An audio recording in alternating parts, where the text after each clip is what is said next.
Not too long ago, I was sitting in this very room with my boyfriend, and he made a comment about another girl's boobs, and he said they were very big. And when I heard that comment, I interpreted it as, that girl is more beautiful than you.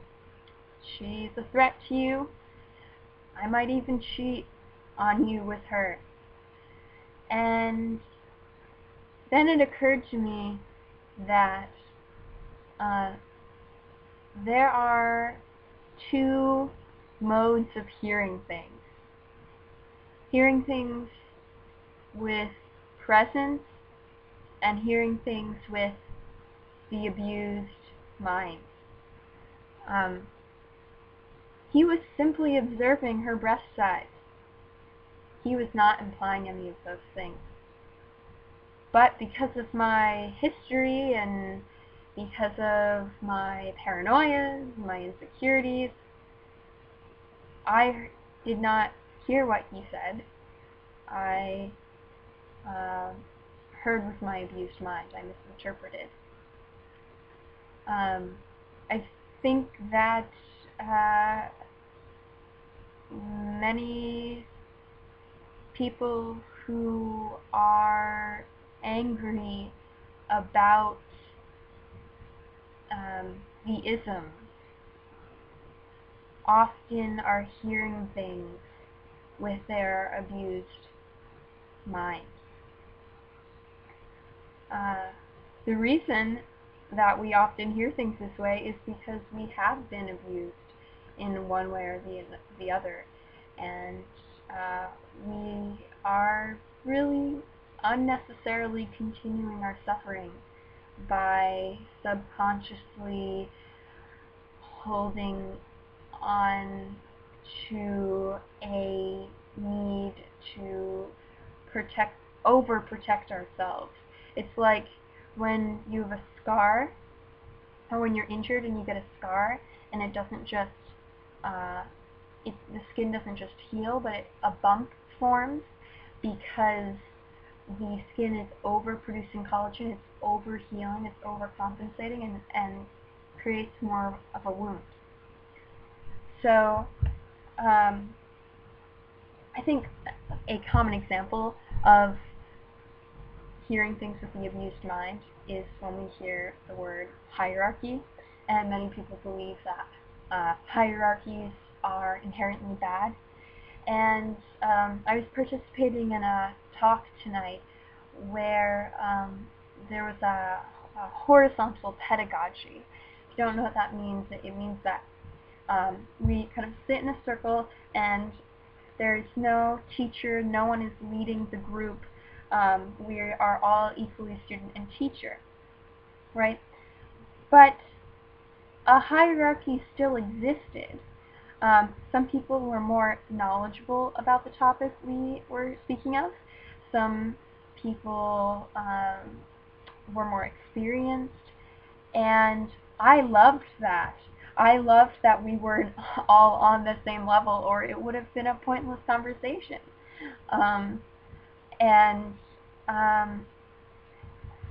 So what that conversational, what that horizontal conversation did was it eliminated valueless and pointless hierarchy. When one has authority because the structure says one must have authority, and it's not this kind of organic hierarchy. It eliminated that, which allowed ultimately for more learning to be done. So if you are more interested in more about pointless authority, you should not only check out horizontal pedagogy, but also the works of Krishnamurti. So I then made the connection between pointless hierarchy and environmental sustainability. So I was thinking about how finding something sacred can often be constructed. I was in Mount Shasta, California this summer, and I was riding around in a car with someone named Noble Fred, who is a Melchizedek incarnation, if that means anything to you. And Mount Shasta is seen as a very sacred mountain, and people travel there from all around the world, whether it's to spot UFOs or have a interpersonal transformation, or to be liberated from themselves, or to have energetic experiences, or just to experience the extreme beauty of it. But once you get to this mountain, you can feel that it is so special and that it's so sacred. I was riding around with this man who lives outside of Mount Shasta, outside of the mountain, and he asked me, he said, "Why is Mount Shasta sacred?" I paused for a moment, and then I said, "Because people make it sacred." And so here the social construct of sacredness can contribute to the pointless hierarchy. And how does this tie into environmental sustainability? Well, what about the pointless or valueless hierarchies we create around endangered species? Oh, the endangered polar bear is more, valuable. It's worse that the polar bear is endangered than it is that this species of mosquito is endangered. So we are creating a hierarchy around our relatability to the animal, or our we enjoy the cuteness of the animal, and it's awfully anthropocentric or human-centric of us to do that. If we are, instead of putting this kind of man versus nature, liking of the cuteness, instead of having that attitude towards endangered species, what if we embraced that humans are nature, put ourselves in there, and remove the connection of importance and value to our like of it, and experience that the mosquito is actually the bottom of the food chain and essential to the sustainability and continuation of whatever environment we're speaking of. Also, I kind of had this fantasy in my mind of starting a movement called Your Backyard is Sacred. Because we also do this thing where we value these spaces that have been socially constructed as sacred over our backyards. The Grand Canyon should not be used as a landfill because it is beautiful, and everybody knows it's beautiful. It's a national park, as opposed to the actually equally beautiful mountain with a waterfall that was blown up and filled with garbage because it's not famous, no one knows about it. So this kind of environmental sustainability, and of course all I'm really speaking of here is consciousness and awareness of the self, and liberating the self from the negative things that we inherit, the habits of society, the habits of society's mind.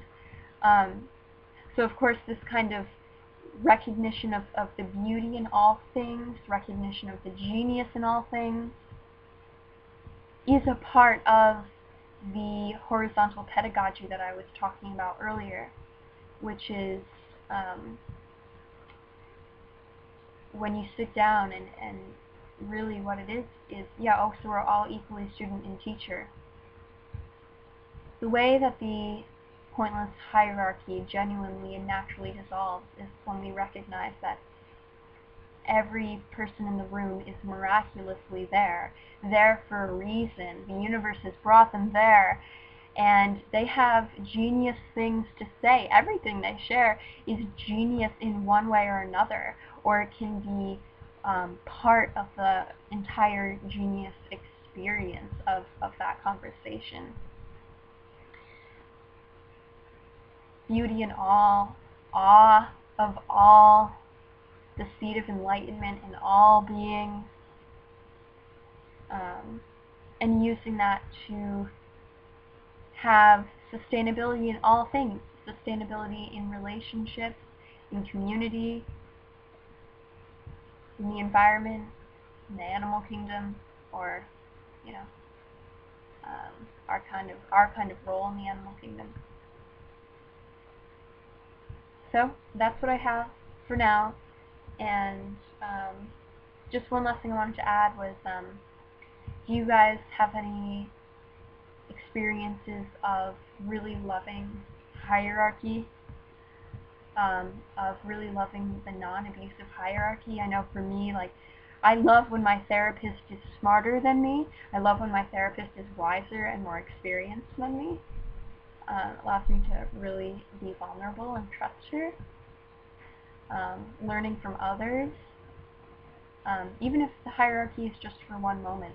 Like, my friend is talking and I'm listening, so there's this hierarchy, right? And that's beautiful, and it's awesome. It allows you to listen.